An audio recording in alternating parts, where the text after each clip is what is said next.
Hi, it's Ed here for Gaiscioch magazine. We're here at the Robocraft stand at EGX Rezzed today. Would you like to introduce yourself for the community? My name's Mark Simmons. I'm the game director for Robocraft, and our game is made by our developer called Freejam Games. Hi Mark. Would you like to tell us a little bit about the concept behind Robocraft, introduce it to the community, and just kind of describe what it's all about? Yeah, so Robocraft is a large multiplayer online game where each player builds their own battle robot from blocks, and they add to their blocks movement gadgets like wheels and jets and helicopter blades and wings to make their battle robot move, and then they add weapons and other gadgets that help them fight, so guns, plasma cannons, rail cannons, lock-on missile launchers, and special modules that give them special abilities. Okay, and how long's the game been in development? The game's been in development for around 3 years. We launched the game 3 years ago as a very tiny demo where all you could do was put a few blocks together, stick some wheels on and drive around. And ever since then, on a regular basis, every 2 weeks, we've launched an update and built it up with the community feedback to where it is now. And I believe the game started out as a single-player game rather than a multiplayer. What made that switch from single to multiplayer? Why did you decide to do that? I know it's always designed to be a multiplayer game. Mm-hmm. It's simply that we felt that the core activity of putting blocks and wheels together and just bringing that to life, bringing your creation to life, should be engaging in itself. And so we wanted to launch a single-player experience where you could just do that, a very basic activity, to see how long players would play it for. And players were playing it for hours, so then we thought, okay, we'll add some guns in and some enemies to shoot, and then we'll make it online, and at each step more players played it for longer, and that's kind of how we've developed the whole game. So I've had a chance to have a little bit of a play of the game here at Rezzed, and it seems to me it's very much a multiplayer arena style game. Yeah, that's right. That's right. So do most people tend to play the arena and play against their friends, or do most people tend to spend a lot of time building robots?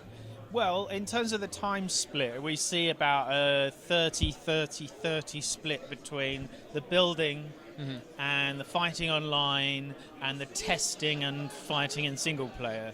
So it seems to be there's a lot of building testing until they get their robot right, and then when they feel confident they go online. And in terms of the robots themselves, there's obviously lots of different types. I believe you've got robots that can fly, as well as you've got robots that can hop.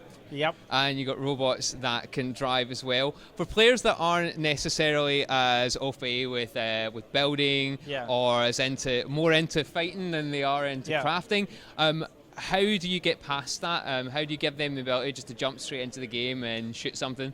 Yeah, so we start the player off with some basic robots that are designed to be easy to control. So with the aeroplanes are a little bit tougher to control, so we hold those back until where the players got a bit more experienced in the game.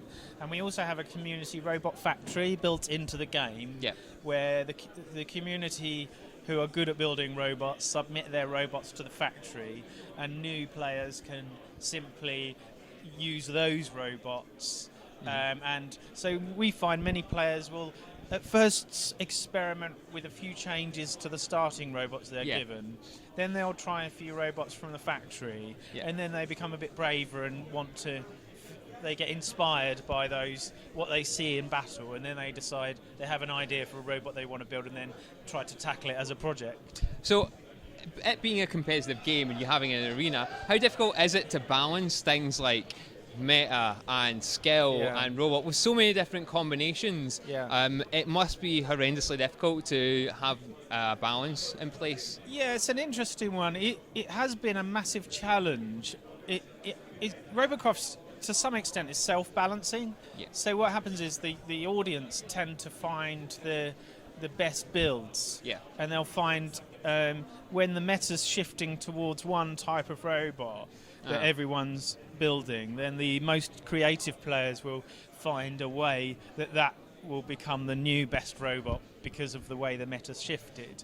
We do tend to have players who will find some kind of exploit in the build that becomes this kind of terror robot that's either impossible to shoot or is really virtually trolling the rest of the audience, and then we have to respond quite quickly and make changes to the game to just calm that down. Often we try to do that by releasing new parts that are designed to provide soft counters to those currently troublesome robots. So.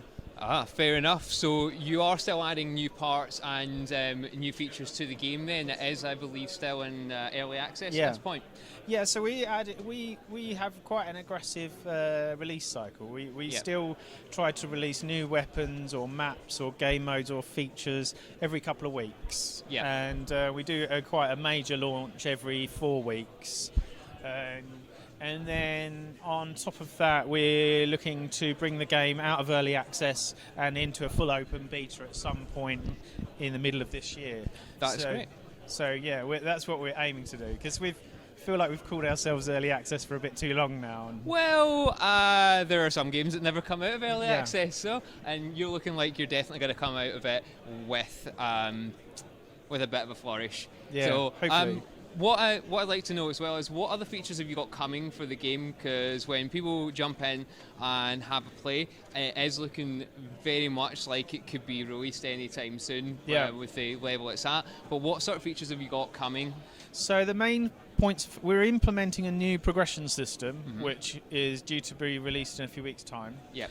And then we're releasing a few new game modes. We want to release a simpler game mode for new users to get into first. So that's going to be a very simple 5 versus 5 tutorial sort of thing. Yes, and we're going to be introducing a tutorial, and that's a key thing we're trying to add. And then finally we want to really boost the social side, so custom games which you can play privately with friends, clans. We want to improve our chat system and our social platoon system so that we have a really good party mode. So playing with friends is really easy, encouraged, and the game just supports that much better than it currently does. Okay, and if any of the community at Gaiscioch want to get in and play the game, smash something up with a robot or explode something, how much are they going to have to pay for that? What's the monetization like in the game? Okay, so the game is free to play. I think it's a really honest and genuine free to play game. As a company, we always felt as an indie we should never use any tricks to try to extract money out of players. We should never have any kind of pay to win elements whatsoever.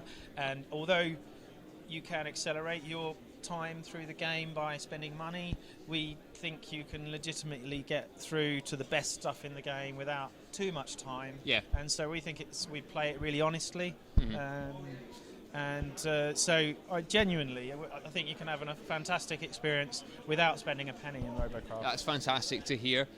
So right now you can go online, you can get the game through Steam, I believe. Through Steam and through robocraftgame.com. And you can build a massive monster of incredible destruction and shoot some other people. Thanks very much for watching.